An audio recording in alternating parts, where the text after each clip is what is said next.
Welcome to another chapter of Chamber Chat, and I am sitting here with Commissioner Bob Harvie, who was our very first Chamber Chat, and I want to thank you, Bob, for meeting with us again. I felt it was important, and the Commissioner felt it was important to bring you current, up-to-date information on what is going on in Bucks County and how our hospitals are handling the post-Halloween COVID. If you could help me with that. Sure. It's good to see you again. Thank you. We definitely have seen, as everybody knows, throughout the country, there's been an increase in COVID cases. We are able to trace them here in Bucks. Our health department is running really the most extensive contact tracing program in the state. May I compliment you on that? I've heard wonderful things about what Dr. Damsker's doing under your direction. Yeah, I mean, I'm not going to take much credit for him. He really has run, and the people there have really been working just unbelievable hours, really, since before our first cases were here in the county in March.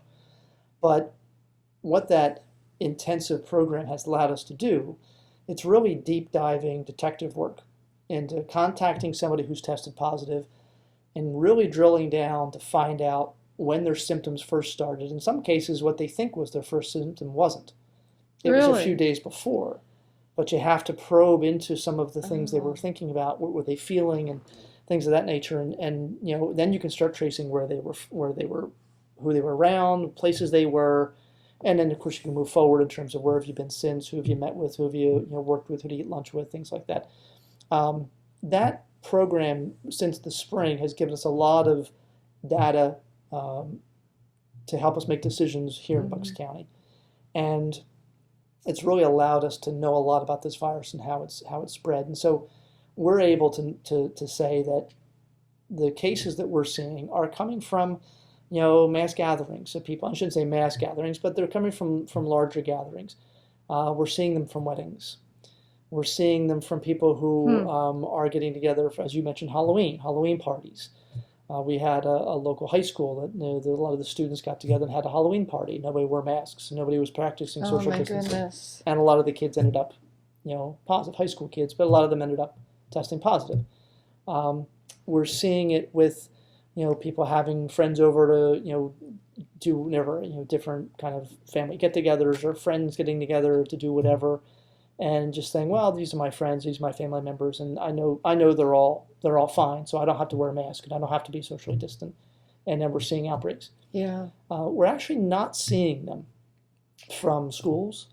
We've actually had, as of today, we've had no cases of any student or staff member contracting the virus from within a school. Boy, that's wonderful. So I know the CDC guidelines now are that children can go back in the safe environment of our schools. So and I know we're doing that here in Bucks County. Yeah, and the schools that have had kids in person learning, doing in-person learning, or even a hybrid, have really done a wonderful job, again, working with Dr. Damsker, of setting up the protocols, the masking, spacing people apart, not allowing kids to sort of do the masks. Remember the images we saw from, I think it was in Georgia back in August, of hallways full of kids and none of them had masks on.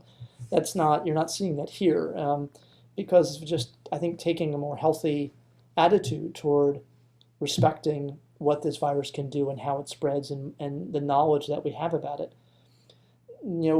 I guess really for businesses, we're really not seeing very many spreads from businesses either. We're not tracking, spreads back to a restaurant. We're not tracking spreads back to That's wonderful to hear. Places like a gym. I mean, that tells us that our business owners, the vast majority of them, are doing what they should be doing, what we've asked them to do, and really they deserve to be applauded for protecting their employees and themselves, protecting their customers, with the masking, the protocols in place, the cleaning processes they put in place, and so that's really been a big help, I think, to sort of keep the numbers as lower. The website we have here, buckscounty.org, the Economic Resources Portal, does have guidelines, the most up-to-date guidelines that come out of the state. Okay. So whatever the most recent ones are, they're up there right now. And so you can go to buckscounty.org and click on the Economic Resources Portal, and you'll see state guidelines. find out the answer for thank me. you. I'm curious, how are our hospitals doing here? Well, we've definitely seen more hospitalizations, but the numbers are still nowhere near what we saw in the spring. We have, as of today, and it's December 1st, as of this morning, we had about, I think, 68 or 70 people hospitalized across the county. That's in 6 different hospitals. Now, and very, very few of them on ventilators.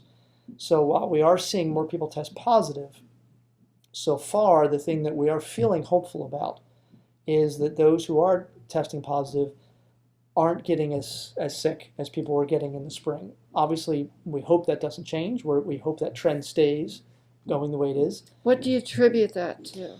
I think some of it could be that our long-term care facilities, where we saw so many cases in the spring, obviously now are much more prepared than they were. We know a lot more about the virus now than we did in March and April.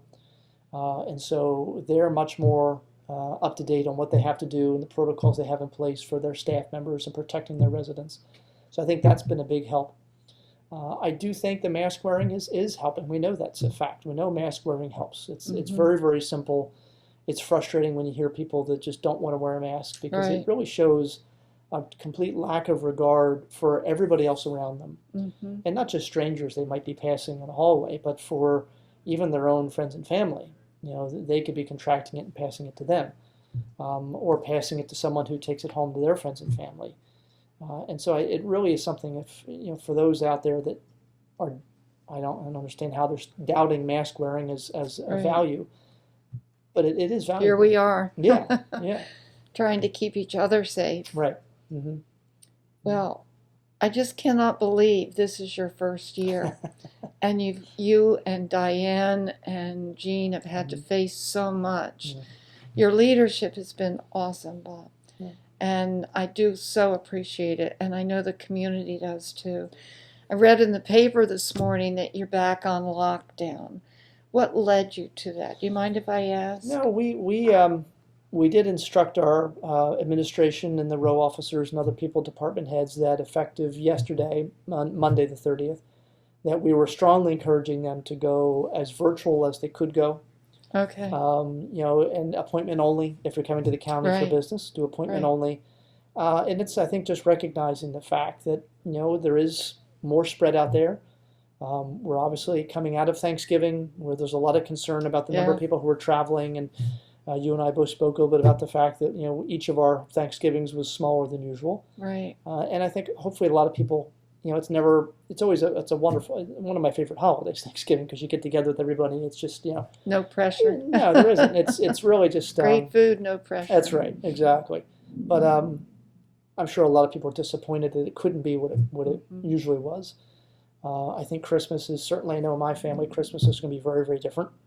Much in what way do you think? Well, my wife has family, brothers and sisters who live out of town, and they always fly in or drive up, I should say, for Christmas. And there's always a very, very big get-together on Christmas Eve and gift exchanges and everything else and food, and that's not happening. Well, it's happening, but it's happening on Zoom this year. So, and they're already working that out about what that's gonna look like. And so I know that's just thinking ahead of just a couple weeks from now. Doesn't seem. Yeah, I know. But it's here at the county level, we're trying to do what we can to protect our workers, and to hopefully communicate the message out that, it is still serious. We're not out of this yet. I know sometimes I think people are hearing about a vaccine and thinking, okay, well, we're almost there, so we can take our foot off the gas a little bit. But we don't know how long it's going to take to get that vaccine out, or the order in which it's going to be given to people. And this virus can hit people very, very hard, very quickly. So, just asking people just to be cautious and just keep the mask wearing, keep the protocols followed for a little while longer. I feel like we're almost there. Well, as a number of people have said recently, we have to do what it takes to be safe. And it's probably some simple things like when you go to put the gas in your car, wear some gloves so that you don't. I know of one person that's how they back traced it to him putting the gas in the car. Yeah.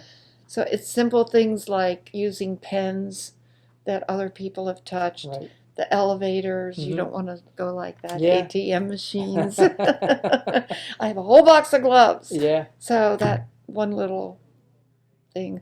And I want to ask you before we close about the boxes. I'm so excited, the PPE boxes Mhm. that you're going to have distributed through the Chambers of Commerce.